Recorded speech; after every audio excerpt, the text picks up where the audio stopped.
Hi dear students, let's continue our chapter Hydrogen. We were studying this chapter in the previous class. Now we will continue the rest of this chapter.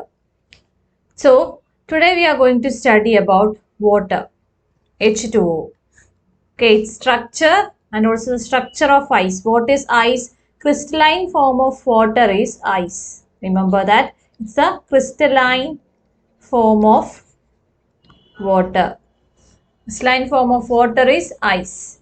Its chemical properties and also physical properties. Let's look. So this is the structure of water. In the gas phase, water is a bent molecule. You can see this is a bent molecule, isn't it? The water is a bent molecule in the gaseous phase. In the gaseous phase, it's a bent molecule, and where the HOH bond angle is important, 104.5 degrees the HOH bond angle, and the bond length, OH bond length is what? 95.7 picometer. This is the bond length in picometer, and the bond angle is what? 104.5 degree. Remember both this bond angle and also bond length. And it is what? A highly polar molecule. Water is a polar molecule. It's a polar molecule. And the orbitals are given here of H2O molecule. Okay. The orbital diagram is given here. And also here the electron density is given. Okay. Comparatively, hydrogen or oxygen, which is more electronegative? Oxygen, isn't it? So it will be having a delta negative charge. And here hydrogen is positive in nature, delta positive charge.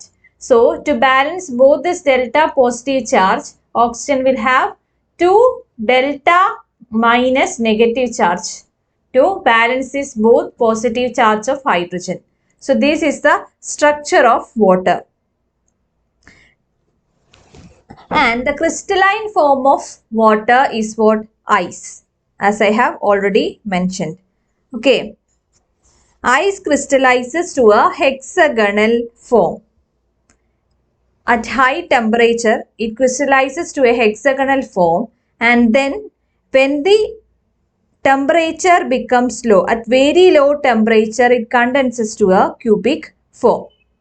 And also remember, density of water is less than that of, density of ice is less than water. Remember that. Density of ice is less than that of water. This also is an important point. So what all we studied here? Water is a bent molecule with a bond angle 104.5 degree and with a bond length 95.7 picometer. And also the delta positive charge, to cancel that, oxygen will have a delta 2 delta negative charge. And water is a polar molecule. Also the crystalline form of water is ice, and the density of ice is less than that of water. Next, regarding the physical properties of water.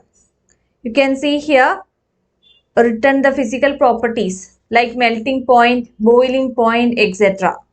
Okay, molecular mass of water and D2O, which will be having higher mass. Deuterium has higher mass, isn't it? So D2O will be having higher mass when compared to water. Similarly, okay, both D2O and also H2O, both will be having what? Higher freezing and melting point, or higher boiling point and melting point will be there for water. What is the reason? Due to its ability to form hydrogen bonds. Water has the ability to form hydrogen bonds. How it will form hydrogen bonds? Look here. Okay, down. HOH. Isn't it? That hydrogen will combine with another oxygen and form a hydrogen bond. Okay, look here. This, what is hydrogen bonding means? This bond between two molecules of water. Okay, two molecules of water will combine with an hydrogen bond, OH bond. This is the hydrogen bonding. Due to the ability of water to form hydrogen bonds, it will do what? It will have a higher force of interaction, isn't it? They will be kept together. So, what you can do? They will have higher freezing and melting point. Okay, it will take higher energy to make the form into a boiling point or melting point. Both water and D2O will be having higher melting and boiling point. So remember, due to the presence of extensive hydrogen bonding between water molecules, it will lead to high freezing point, high boiling point, and also high heat of vaporization. High enthalpy or high heat of vaporization will be there. And also it has what? High specific heat, thermal conductivity, surface tension, dipole moment, and dielectric constant. Okay, each things are given in your, the points are given in your textbook. Water will have higher specific heat, thermal conductivity, surface tension, dipole moment, and dielectric constant. Ability of the water to form hydrogen bonding is also important. Next, we need to study about the structure of ice. Okay, ice has a 3D structure, highly ordered 3-dimensional structure. Highly ordered 3D structure. 3-dimensional structure will be there. Highly ordered 3D structure is the structure of ice. And here the 3-dimensional figure is given here with oxygen in a green color and also hydrogen in a orange color. This is the 3-dimensional structure of ice. That is the crystalline form of water. Next, we are going to study the important part, the chemical properties of water.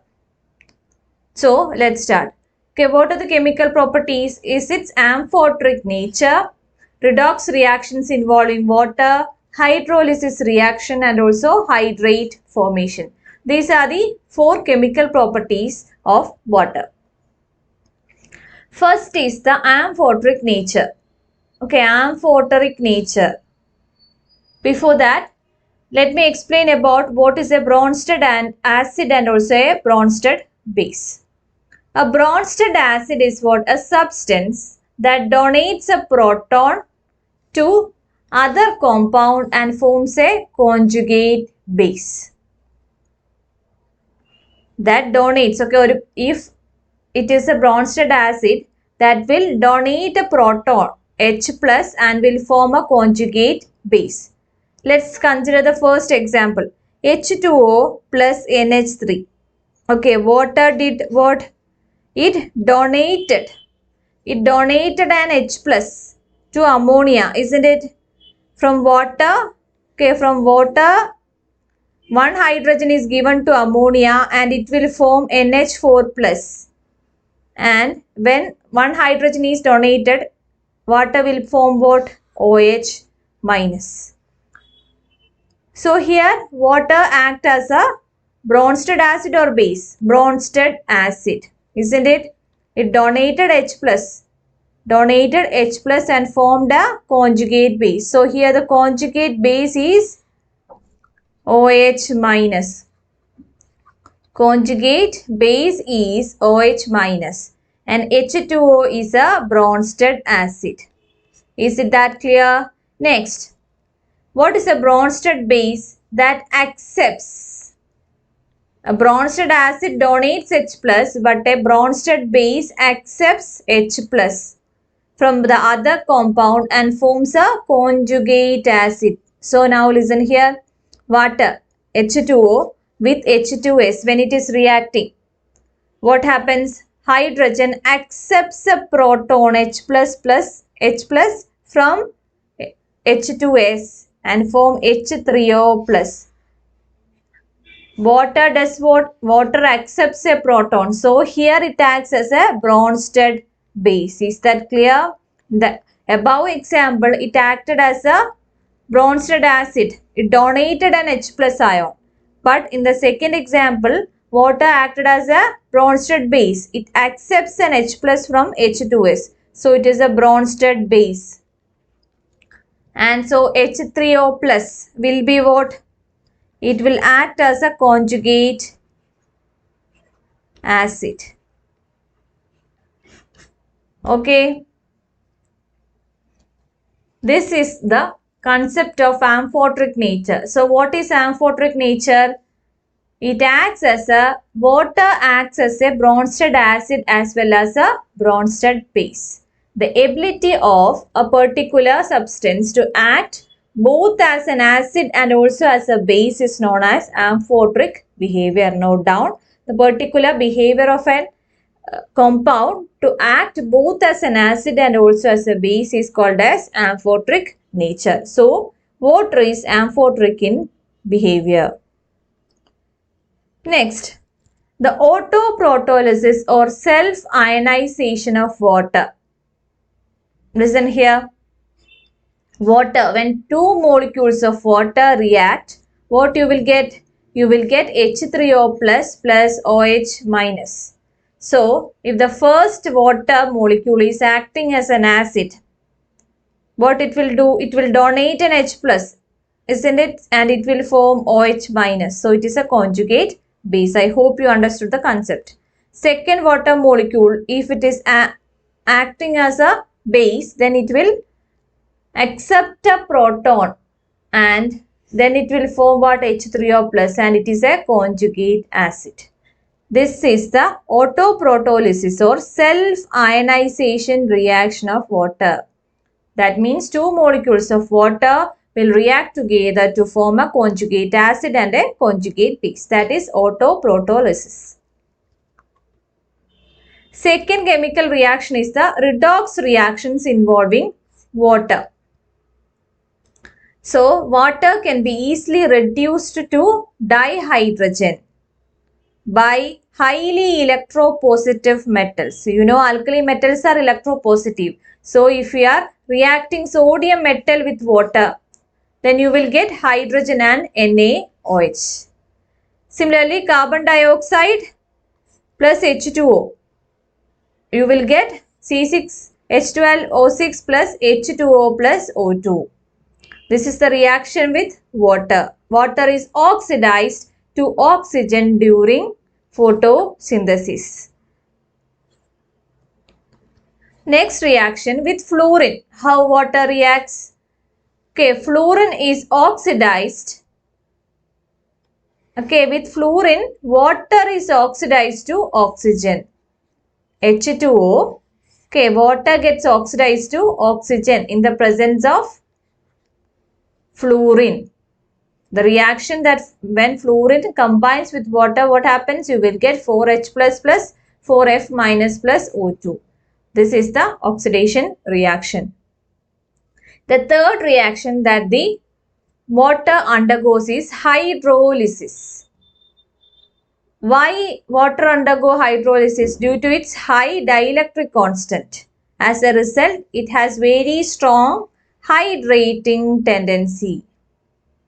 And water dissolves many ionic compounds.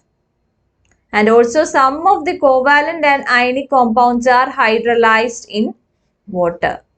Now let's look at the reaction. P4O10 with water, you will get H3PO4, and H3PO4 is phosphoric acid. Phosphoric acid. Okay. With SiCl4, silicon tetrachloride, when water reacts, you will get silicon dioxide, SiO2 plus HCl. These are the hydrolysis reaction. Okay. During hydrolysis, whenever you heard the term hydrolysis, what does it mean?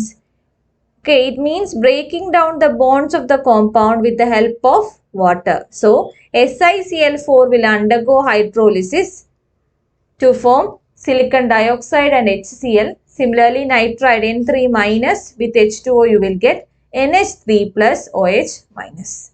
These are the hydrolysis reaction. And the last chemical nature is the hydrate formation. Hydrate formation means what? Water has the ability to form hydrates or complexes, we can say. Okay, it will form crystal samples or complexes. From aqueous solutions, many salts can be crystallized as hydrated salts. Okay, in an aqueous solution of a compound, when you are adding water, what happens? Then it will form a crystal, hydrated salts crystal will be formed. So there are three different types of association that happens. Okay, as water associates to form a crystal. Three different types of association happens. They are coordinated water. Okay, here this is a metal. Chromium is a metal and 6 water will get coordinated to that. How the structure will come? Look here. See, chromium, H2O. Okay, H2O. This is coordination, means each water ligand will coordinate 4, 5 and 6. Okay, 6 water ligand will coordinate with this chromium metal and you will get a complex. This is coordinated water. And also second type is interstitial water. Interstitial water, for example, BaCl2 dot 2H2O. This type of crystals are called as interstitial water. That means on the interstitial sites, water will be present. Third type of association is hydrogen bonded. Already I told you what is meant by hydrogen bond, isn't it? So hydrogen bonded association can also takes place. So this is a hydrogen bonded association. Cu H2O 4 times 2 plus SO4 2 minus dot H2O is having an association. Okay, when you have a solution of CuSO4 dot 5 H2O, one molecule of CuSO4 dot 5 H2O will form hydrogen bond with next water. That is shown here. Okay, this is the solution that you have, CuSO4 dot 5 H2O. In that one molecule of CuSO4 dot 5 H2O, there water, how the interaction happens? Okay, this will be the structure. Dot 1 H2O will combine with that by hydrogen bonds. This is the hydrogen bonded structure. Third type of hydrate formation. Okay, this much is regarding the chemical nature or chemical properties of water we studied. First was the amphoteric nature, second redox reactions involving water, third was hydrolysis reaction, and the last one is complex formation or hydrates formation. Next topic is heavy water, D2O. Okay, it's a simple topic only we need to study the preparation. Heavy water, D2O. Okay, instead of hydrogen, deuterium is used and it is called as heavy water. And it is used as a moderator in nuclear reactors. What is the use of heavy water? It's used as a moderator in nuclear reactors and also in exchange reactions to study reaction mechanisms. It is also used in reaction mechanisms. Next use is what? For the preparation of other deuterium compounds. When you need to prepare other deuterium compounds, you will use heavy water, D2O, as a reactant. So these are the two uses, moderator and also in the preparation of other deuterium compounds. And how can we prepare the other compounds? Other deuterium compounds, how can we prepare with D2O? That is what we are going to study now. Okay, the preparation methods are exhaustive electrolysis of water and also as a byproduct in fertilizer industries. Okay, from which all portions you will get D2O. After electrolysis of water, you will get D2O as the product and also as a byproduct in fertilizers. Okay, from these two processes, you will get heavy water or D2O. For the preparation of D2O, you can use these methods. Electrolysis of water and also fertilizer industries. When they produce fertilizers, you will get heavy water as a byproduct. So next is the reactions of D2O. Calcium carbide, CaC2, when it reacts with D2 or heavy water, you will get C2D2 plus CaOD twice. Similarly, SO3, sulfur trioxide with heavy water, you will get D2SO4. You know H2SO4, isn't it?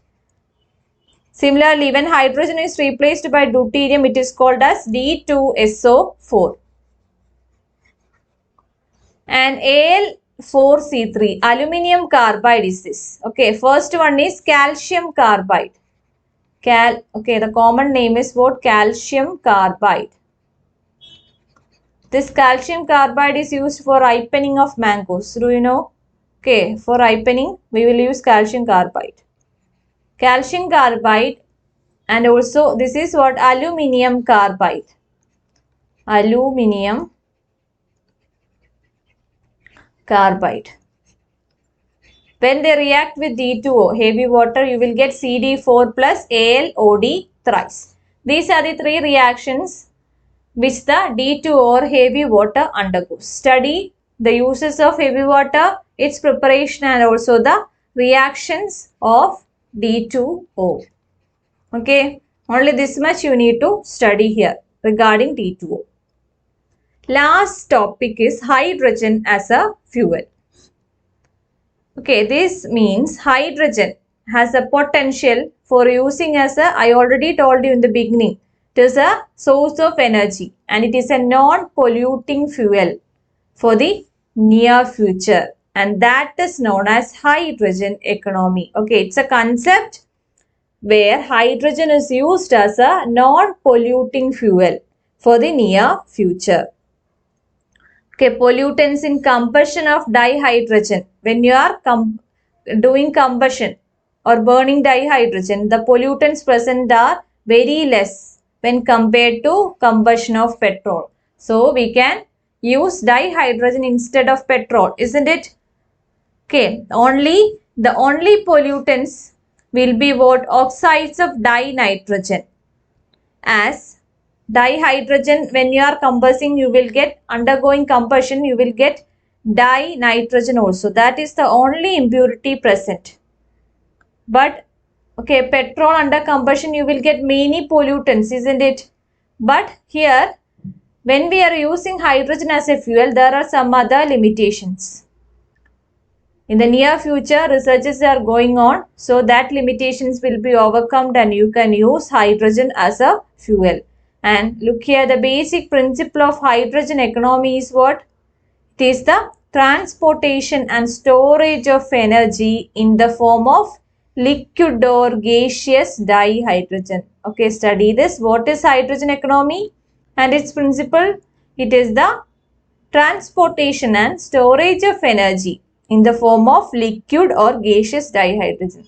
So dear students, we can in the near future use liquid or gaseous dihydrogen as a fuel which will produce only less pollutants when compared to petrol. So this much is regarding this chapter hydrogen and we have completed. So everyone study and come for the live class. Thank you and have a nice day.